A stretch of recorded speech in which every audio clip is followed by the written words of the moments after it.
what's up? I'm Patrick Jaguar, the Cosmic Alchemist. Welcome to this video.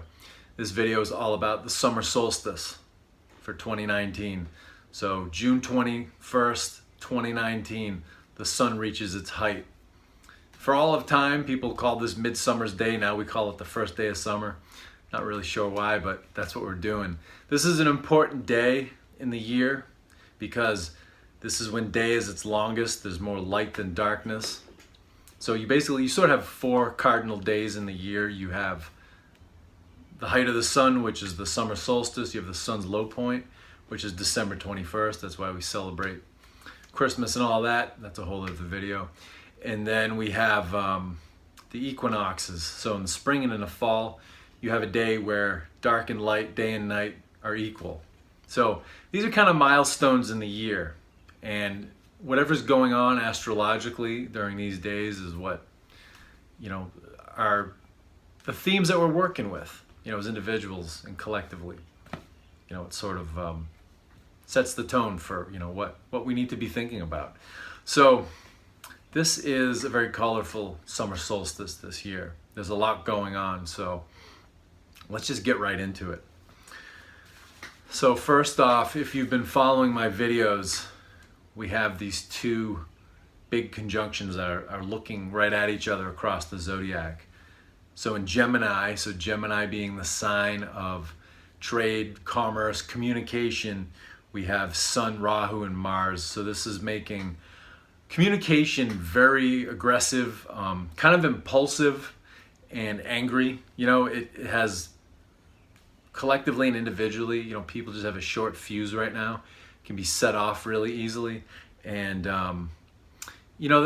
when you get this conjunction, there's always an element of ruthlessness. Someone's just out to win at all costs, and they're not really thinking, when they get all angry and heated. So you're seeing this everywhere right now. Individually, in communities, nationally, internationally, it's going on everywhere. So that's in Gemini. So looking across the zodiac, from Gemini, you have Sagittarius. So Sagittarius is all about belief systems. Now here, you get Ketu, Saturn, and Pluto. And you've heard me talk about this, in some previous videos. So basically, our belief systems are undergoing transformation right now. We've been dealing with old belief systems that are 2,000 years old. Age of Pisces. Pisces is on the way out. We're starting Aquarius. But people don't deal with change well, and they want Pisces to stay around because all of our belief systems and all of our institutions originated during the age of Pisces. So people are uncomfortable, but Saturn is holding us to a truer path than what we've been doing for 2,000 years. And Saturn is going to make us transition into the age of Aquarius because Saturn rules Aquarius, and Saturn holds us to our life path. So he's not going to let us just stay in a comfort zone. And so he's conjunct with Ketu, and Ketu is a mystic. So they are helping us come up with kind of a new way to live, instead of just the age of Pisces way of living was just do what you're told, just join a club, do what you're told, and stay in your place. So that's falling apart. So our, the religions that have been around for thousands of years, our political system, and our belief systems that have originated in the last 2,000 years are falling apart because they're worn out. They're not for the next age. They're not for Aquarius. So Saturn and Ketu are working together to help us reinvent something new. And Pluto is a wrecking ball. Pluto is just there to knock down the old belief systems to help us transition. So you've got Gemini and Sagittarius with these powerful conjunctions looking at each other. So you have this reinvention going on in our belief systems, and across from it, you've got this very angry, sort of self-righteous, impulsive, and kind of ruthless communication. So, people are reacting to this transition that's going on from Pisces to Aquarius. So they're not happy. So we have that going on. And I don't need to say much about that. We have 2, in the United States here, and then everywhere in the Western world, we have this whole left versus right thing. which is totally age of Pisces. You know, it's black and white, good versus evil, and there's nothing in between. And if you're not on our side, then you're wrong. And we can only have unity when everyone does things our way. Now, both sides say this about each other. You know, whatever side that I pick or any of us picks is undoubtedly the right side, and the other side is always the wrong side. Doesn't matter which side we're on. Doesn't matter if we're left or right, or Christian or Muslim or atheist or whatever. Whatever, you know, people can get like this. Whatever they're doing is always the right way, and whatever anyone else who disagrees is doing is the wrong way. So everybody's doing this. Everybody on every side is doing this. So, you know, this is definitely making things interesting. I don't have to go much into that. And because of this, people's communication is, you know, it's aggressive, and people are, you know, even people who say that they're compassionate and they're all about diversity and unity and, you know, whatever. They're being just as hateful as the people that they accuse of being hateful. So, you know, it's kind of a mess, really. So let's look at these conjunctions a little bit again, though. So in Gemini, now right at the sun's height on the 21st, Gemini is in the 11th house. So the 11th house is large organizations, and it's the people. It's the mass of people. So, you know, the people, for one, and then, you know, even large organizations like countries, corporations, you know, all that kind of thing. Everyone is communicating aggressively and is on a hair trigger right now because they want their way. And honestly, we're all being self-righteous, any side you can take right now. So let's look at the planets here. So we've got Sun at 5 degrees. So, you know, 5 is a lower degree. And, you know, in Vedic astrology, in all astrology, signs are 30 degrees wide. So you can look at it like a human lifespan. So 0 is infant, 29, 30 degrees are elderly. So Sun's 5 degrees. So it's like a child. It's like an adolescent. And the Sun is our ego, our individual egos and our collective egos. So really, it's like our ego is kind of juvenile right now. And it wants its way, and it's not expressing itself well because it's immature, and it's also aggressive. It's like a bratty kid who's lashing out, and, you know, will just scream at anyone that doesn't give it its way. And so also you got Rahu at 24 degrees, and then you've got Mars at 29 degrees. So, you know, Rahu is expanding the aggressiveness and the volatility and the violent nature of Mars. But Mars is at 29 degrees. So Mars it's volatile and it's aggressive and it's angry, but it's having trouble taking action, which I think is for the better because there's a lot of delicate situations in the world right now. And people too are, you know, very divided. So it's good that at this point in time, Mars isn't, you know, this is like an old Mars. This is, you know, it's Mars at 29 degrees, so it's like an old man. So it's having trouble getting around. You know, it could hurt you if it could connect a punch, if it could get near you. So that's a good thing. There's a lot of egos and tempers flaring, but, you know, Mars can't move too well. So it's like an octogenarian warrior, you know. So not as threatening as it may look, but it's sure angry, and he can create a lot of drama and piss a lot of people off. So that's a good thing. And then Rahu being in conjunction with Mars, Rahu brings in, you know, illegality, you know, doing things subtly and sneakily and secretly and covertly. So that's going, you know, that's going on. You know, it's going on in communication. You know, people don't always say things outright and insult each other outright, but they do things subtly.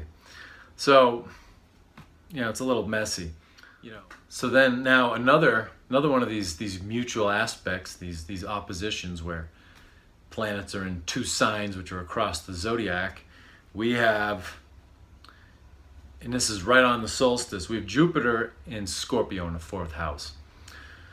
So the 4th house is the home, it's the homeland, it's what gives you, you know, a feeling of being nourished and nurtured. So, and then Scorpio is all about deep-rooted issues. It's about secret things and hidden things, deep emotions and deep issues. So, and you've got Jupiter there, but it's not just a regular Jupiter. It's Jupiter in retrograde. So Jupiter normally is like a nice, spiritual teacher that just wants to be very inclusive and bring everyone in and be nice to everyone, and not teach in a harsh manner, that makes anyone feel bad about their progress or what they're doing. Well, when you get Jupiter in retrograde, it turns to like a thunder god. It turns into like Zeus throwing lightning bolts or Thor throwing a hammer. Those are both Jupiter gods, by the way. So it's kind of an angry Jupiter. And so you can look at this as, on one level, this is in the home and in our personal lives and our home lives, but then in the homeland. So, on a domestic level, on a national level. So basically, Jupiter, who's also our higher consciousness, what all this is saying is that our higher consciousness, there's a feeling of anger coming out of the higher consciousness. And it wants to bring very deep-seated issues, deep-seated emotional issues, and things that have been hidden and repressed and suppressed and kept secret for a long time. It wants to drag those out and bring them out into the light so we can become conscious of them and really look at them. It wants to be real. It wants to stop. Wants to stop pretending that everything is wonderful. And as human beings, we do that. Doesn't matter. Your level of education, what political party you're part of, none of that matters. That's just something we do as human beings. So our higher consciousness is like, no, this shit we have to deal with. There's really serious stuff that we haven't been dealing with for a long time. We need to do this. So that's in Scorpio. It's Jupiter retrograde in Scorpio in the 4th house. So directly across from that, and again, this is right at the solstice. So across from that, in the 10th house, you have Venus in Taurus. So Venus is a planet of creativity. It's a planet of, enjoying material things. It's all about material pleasures and enjoying quality things. And it's in Taurus, and Taurus is the wealth sign. So when you get Venus in Taurus, like Venus feels really at home because, it's like someone with a lot of money, and they're enjoying all of their material goods, and they're having a good time doing it. And Venus in Taurus can get a little high on itself, and it can indulge too much in materialism. And it's, when Venus is in Taurus, it's nothing but the best. It's like spare no expense. And really, the double-edged sword with Venus, it loves quality on one hand, and it makes beautiful things, but at the same time, it can be snobby and really caught up in, its material desires. So the thing is about this, though, is Venus in Taurus, it's in the 10th house. So that's the house of authority and government. So this traditionally is considered a house where Venus doesn't like to be, because Venus in Taurus is like a rich rock star. It's like a Keith Richards, or like a Lady Gaga, or like a, Paris Hilton, or, whatever. It's like some rich celebrity. It's like, one, they don't want to rule things. They just want attention. They just want to be adored. And, and then two, it's like they don't have the disposition for government, because, when you look traditionally, the two teachers in the zodiac are Jupiter and Venus, and Jupiter teaches us how to change ourselves through higher wisdom and higher knowledge and spirituality. And Venus teaches us how to make our material lives better. Venus also teaches us about spirituality, but that's really Jupiter's turf. So, that wealthy celebrity doesn't have the inclination or the ability to govern, to be part of, an authority or hierarchy. So this one's kind of interesting, is because, what this is telling me, and you can see this, as an American, I see this on a national level, but I see this internationally too, where, our politicians, they want to be celebrities, they want to be adored celebrities, but, they're not very capable of governing. And I don't care what party it is. And here's the thing, as you see more of my videos, I don't spare any side politically, because the two-party system is a dysfunctional marriage, and they're just bickering back and forth, but really it's like they have this like codependent need for each other, and they wouldn't know what to do without each other, even though that they can't stand each other. But you know, when they get threatened, when their drama game gets threatened, they gang up and they become best friends. So, you know, getting back to the point though, it's like, especially here in the US, you know, when you look at the congressional approval ratings for like the last 10 or more years, it's been in the single digits. So like 10% or less of the people have a favorable opinion of Congress. So, you know, when you look at it, one of the best ways in the United States to get rich is to do a couple terms in Congress, and you're a guaranteed millionaire. You know, you have universities and different groups who will pay you $200,000 to come do a speech. It doesn't matter what party you're part of. You know, there's someone out there who wants to hear what you have to say. You know, they have a bias that coincides with yours, and they'll pay you hundreds of thousands of dollars for a single speech. So, you know, people get out of Congress and they do this, and they get paid by different corporations and think tanks and political action groups. So, you know, these days you're pretty set.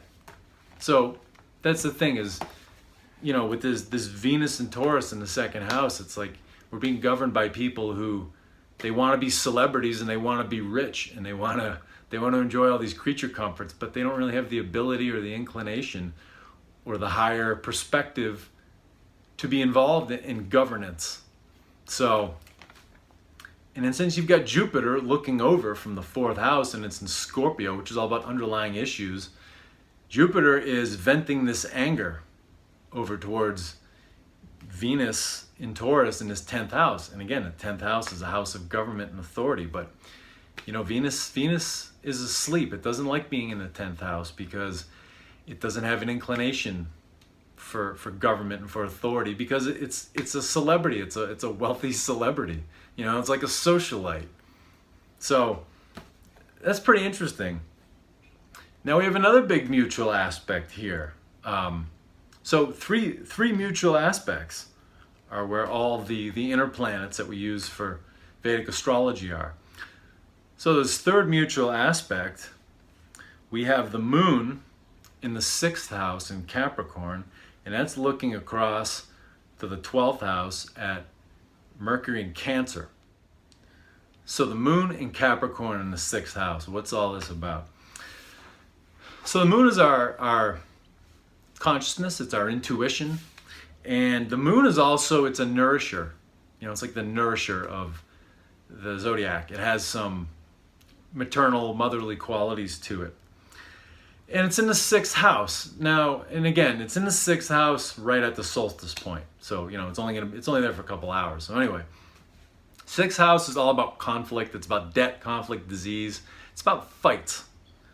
So, and the sign it's in is in Capricorn. So Capricorn is all about, you know, profession and public persona, and it's all about government and hierarchy too. So for one, the moon wants to nourish, and it wants to contemplate, and it wants to meditate. Because when we meditate, we tune into our mind, so our consciousness. So that's the thing, you know, with this placement is the moon wants to meditate, and it wants to contemplate, and it wants to nourish. So it doesn't want to be in a battleground, which the 6th house is in, and it doesn't want to rule, because, you know, the meditative mind is kind of above that. It's above, you know, jockeying for position within an organization and then doing the two-party battle, which is, you know, between these interchangeable parties. So the moon's very uncomfortable there. Now, looking, and again, so the moon from the 6th house in Capricorn, it looks at, directly across, at Mercury in the 12th house in Cancer. So the 12th house has to do with isolated places and foreign lands. And Cancer is all about our emotions. It's about its emotions, its intuition, and it's where we find our nourishment. And Mercury's here. But the special thing here with Mercury is that it's at 0 degrees. So on that lifetime, that timeline of a human life, 0 degrees is an infant.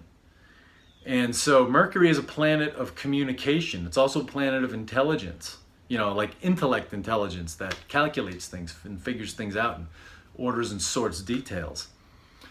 So, what all this comes down to is that on a personal level, emotionally, we're feeling isolated. Emotionally, we're feeling isolated, and we don't have the ability right now to communicate what it is we want to say and what it is that we feel.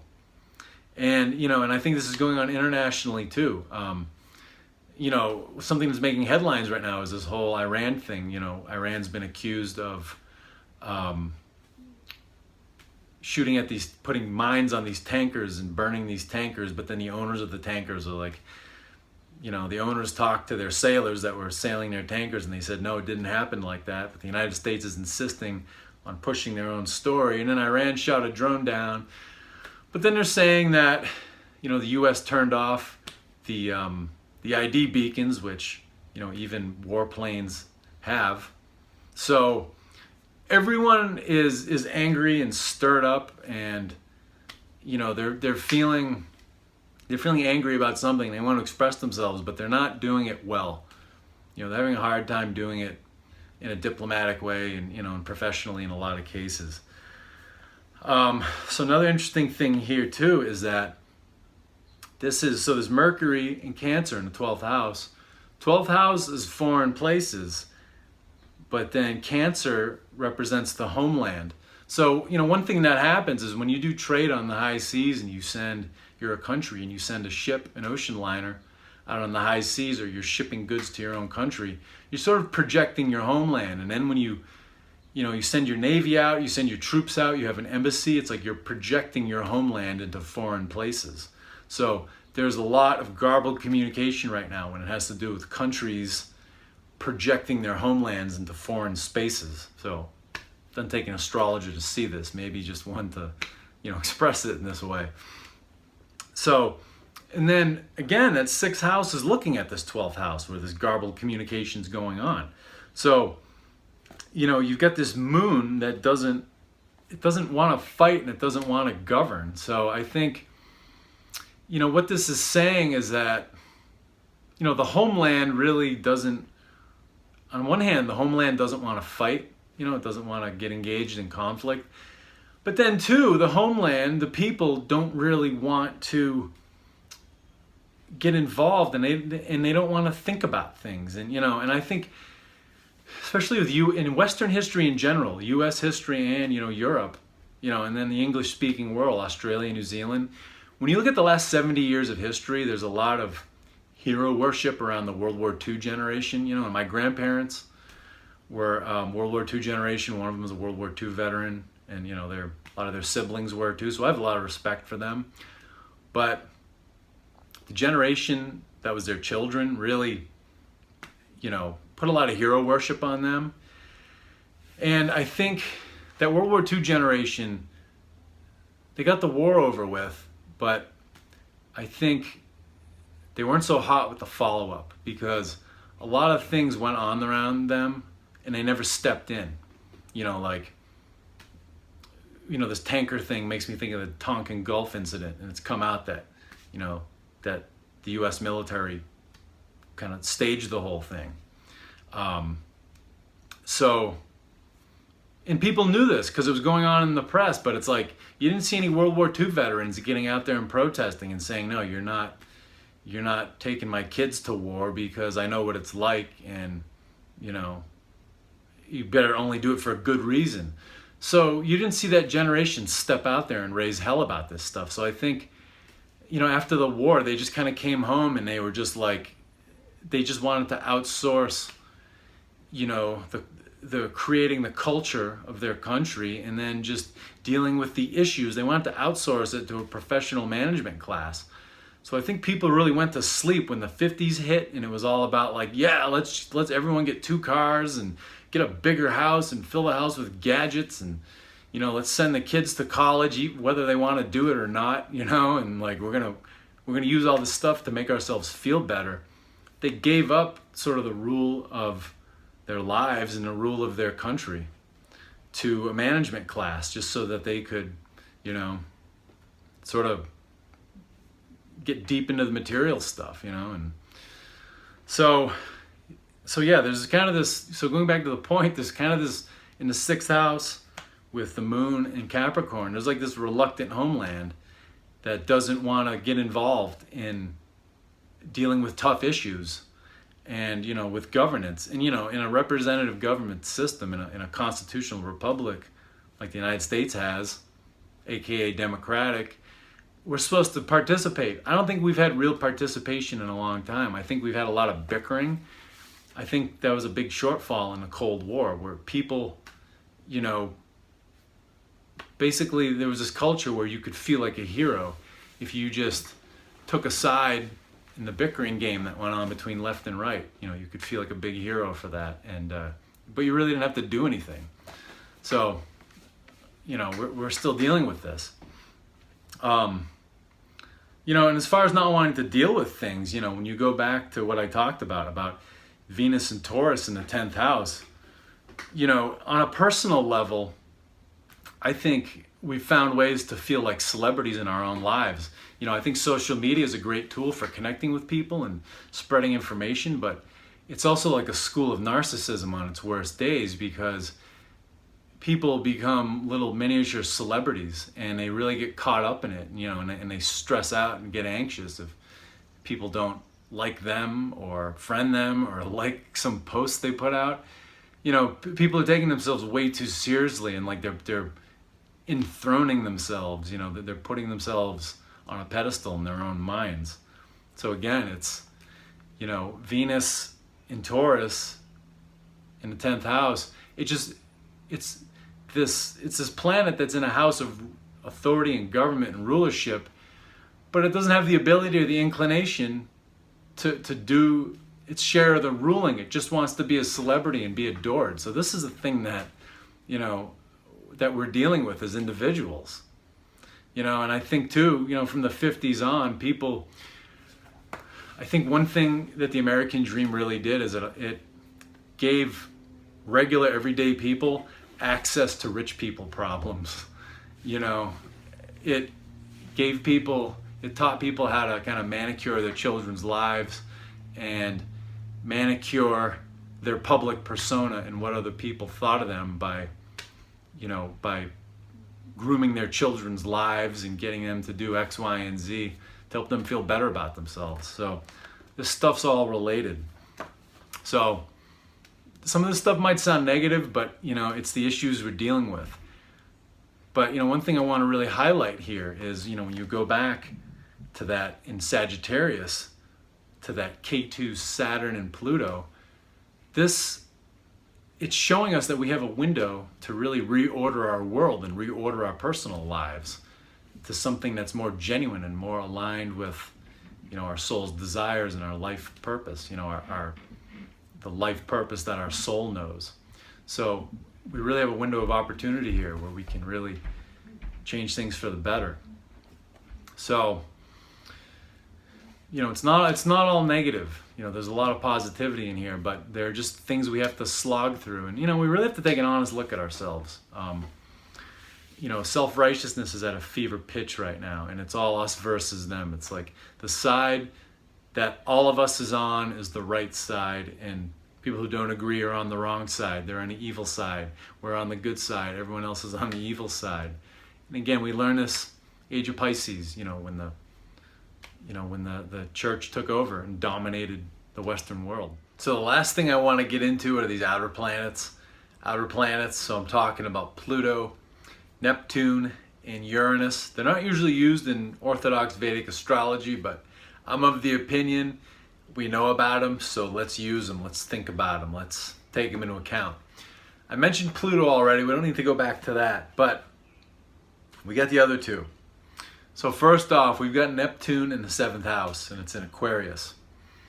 So 7th house, and again, this is right at the solstice point, right at the time of the solstice. So 7th house, where Neptune is, all about other people. It's about our relationships with all the other people in our lives. And then Aquarius is the people, we the people, the masses of people. So Neptune's here, and Neptune is in retrograde, so it's even more intense.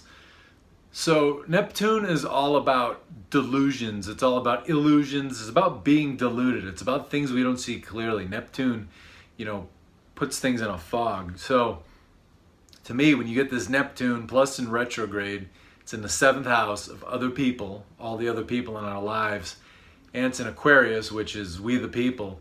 Basically, we the people are not seeing the other people in our lives quite clearly, the people around us, especially with those people on the other side who are not on our side, in this whole black and white, us versus them, left versus right, sort of world we live in.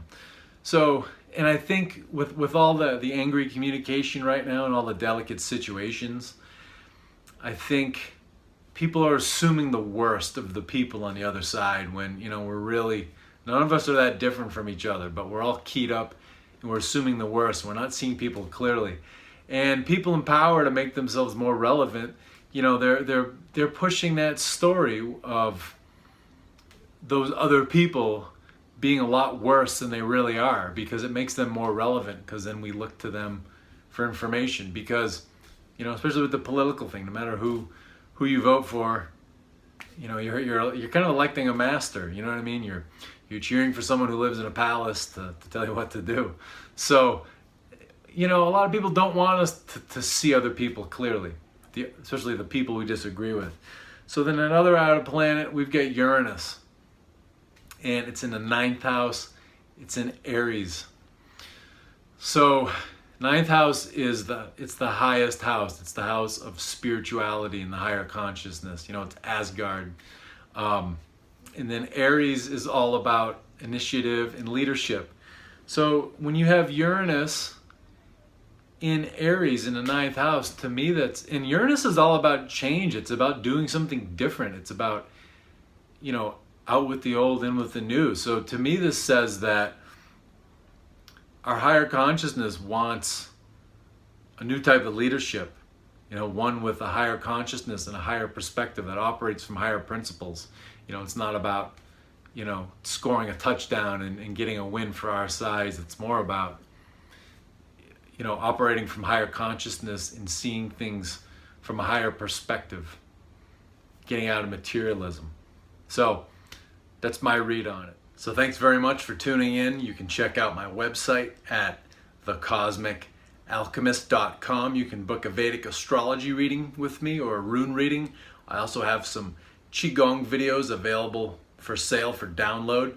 And real quick, Qigong is a meditative practice. It's a mind-body practice. And what it does is it helps you to tune in your subconscious mind. Basically, we're like icebergs, like only 10% of us, which is our conscious self, our conscious mind, is above the water. The other 90% of us is below the water. And it's almost like your computer. You might be only using, say, your web browser and a music player and maybe a word processor, but there are 10 times as many programs and applications running in the background to support the programs and the applications that you're directly using. So your mind is no different. And your subconscious creates your whole world. It sets up all of your predispositions, your emotional and intellectual predispositions, your preferences, your prejudices, and your aversions, your likes, your dislikes. So really, when you step out the door in the morning, it starts creating your reality for you. So Qigong is a great way to tune into your subconscious mind and to start restructuring it and getting it to a new place if you want to feel better and have a better attitude and just, think and feel better and have a better life in general. So it's a great way to tune in. Excellent tool for that. Also, I am running a summer sale. I'm doing 25% off. So the coupon code is going to be SUMMER. That's going to start on Friday, the 21st of June. It's going to run for 30 days. So for 25% off, use the coupon code SUMMER. So thanks again. I'll talk to you later.